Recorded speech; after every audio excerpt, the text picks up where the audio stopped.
Gary Russell on being avoided by top fighters. I'm so tired of talking about this, but ain't it the truth? So let's talk about it. Push the weight in no flex. Alive is one in the six. Fit the runner, boy, you nigga, no question. You will run a motherfucker high stepping. Hey, you never had a big enough weapon. Motherfucker never learned your lesson. I'm an 88 pack nigga. I'm an 88 pack nigga. I mean, day walker, drink blood, fangs out, full moon, motherfucker change like a hoe, nigga. I'm just a nigga from the hood trying to stack a little cheddar for the money. Drew Titan, Bronx on deck. Shout out to the mighty LDBC. Boxing scene, you know the drill. Link will be in the description. Read it for yourself. Gary Russell on being avoided by top fighters. Fans, media need to just stop and hold these guys accountable. Written by Jake Donovan. Salute to Jake Donovan. He's a good dude.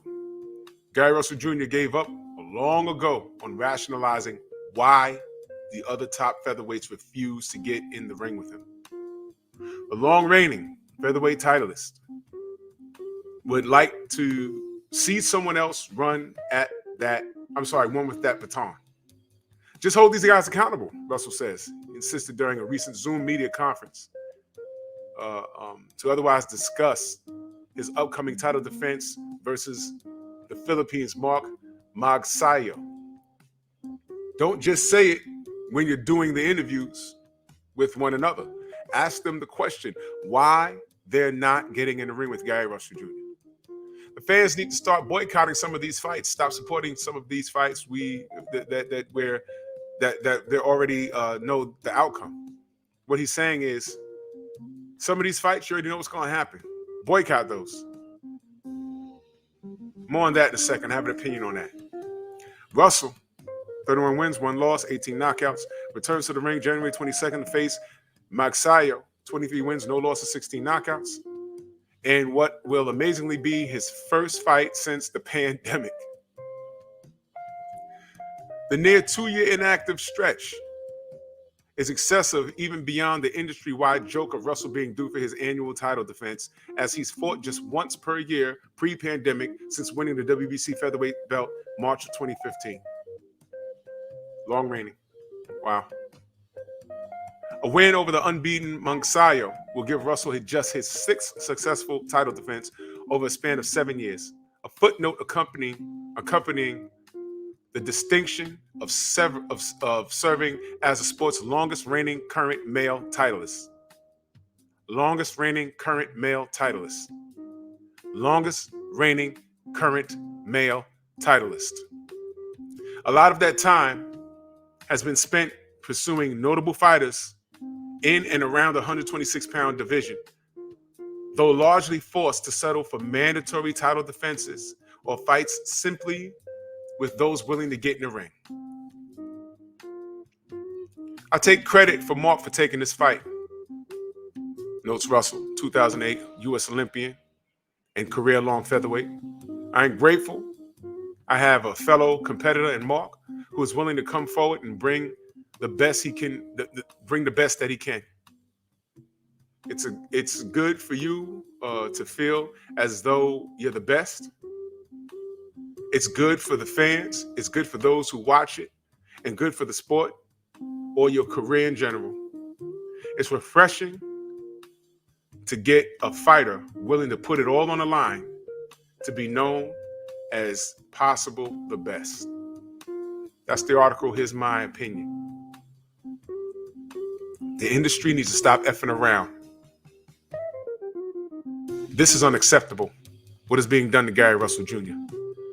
And no, I'm not just saying that because Batman is my dude. His brother. Salute to John Page, a.k.a. Batman. I'm saying it because it's the right thing to say.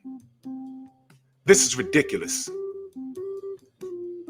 This is ridiculous. He got to go all up and around 126, 120, 118, 147, 154. Who wants to fight Gary Russell Jr.? Nobody?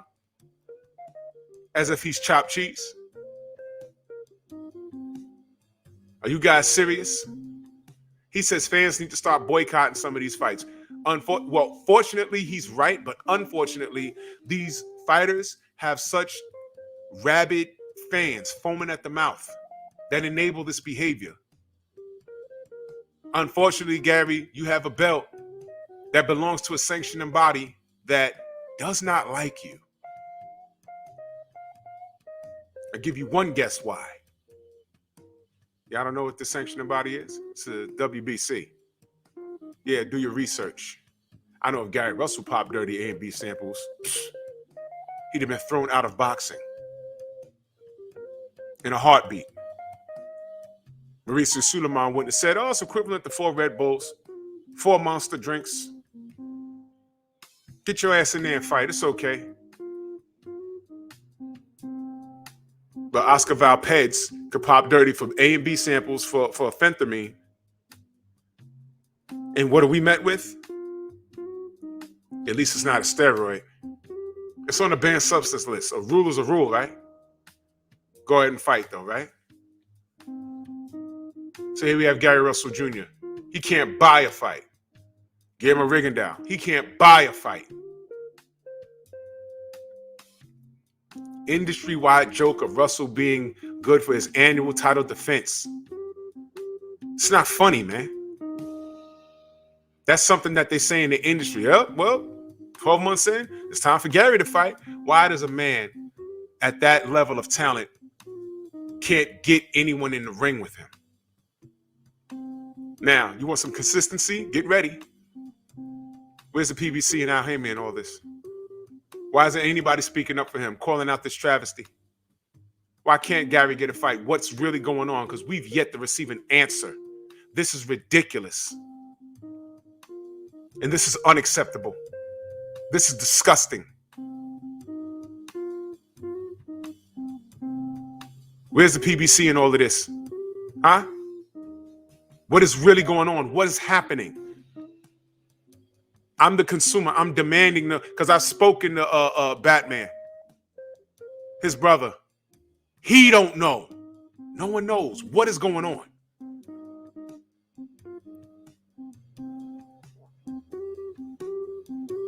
But Lomachenko gets all the praise and all the opportunity in the world. So much to the fact that when they put his face, when he shows up to a fight and sits in the front row, what do they do for Vasyl Lomachenko? What do they do for him, y'all? Huh? Tell me what they do for him.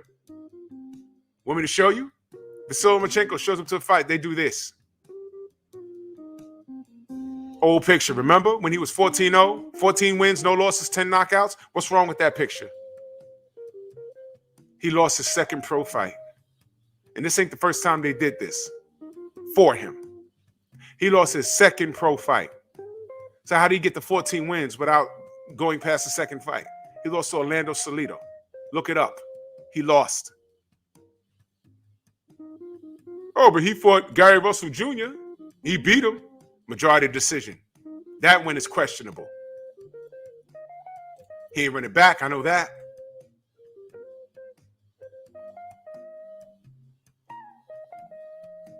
In 2014, he fought Vasyl Lomachenko. Lost the majority decision. Loma got dropped in that fight. But if you go to Lomachenko's record, he has 16 fights. Gary has 31 fights. And his only blemish is Vasyl Lomachenko. And Vasyl Lomachenko had to fight for his life in that fight.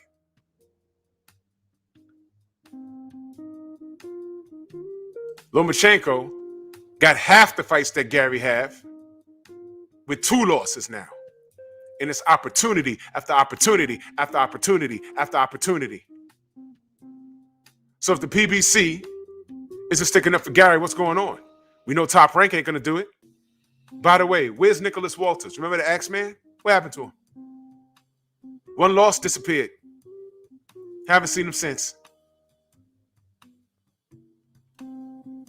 Where is he? His last fight was in 2016 against Vasyl Lomachenko. We ain't seen him since. Okay?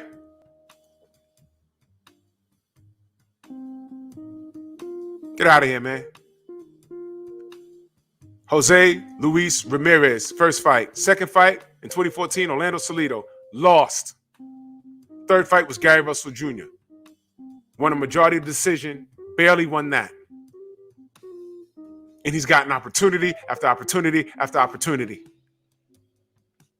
So my question, Al Heyman, PBC, somebody over there, what is really going on with Gary Russell Jr.?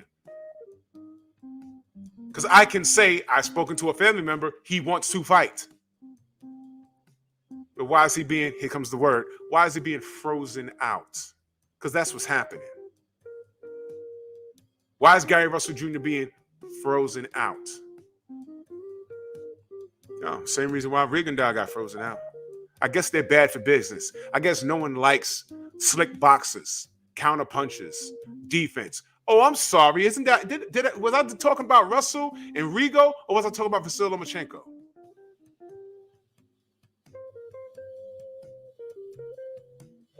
Oh, well, Loma knocks people out. Look at how he's matched up. And again, did he knock out Salido? No, he ain't running back either. Did he knock out Teofimo Lopez? No, he ain't running back either. Now, I think he'll run it back and he'll win that, but you got to run it back. I don't see him screaming, I want the rematch, though.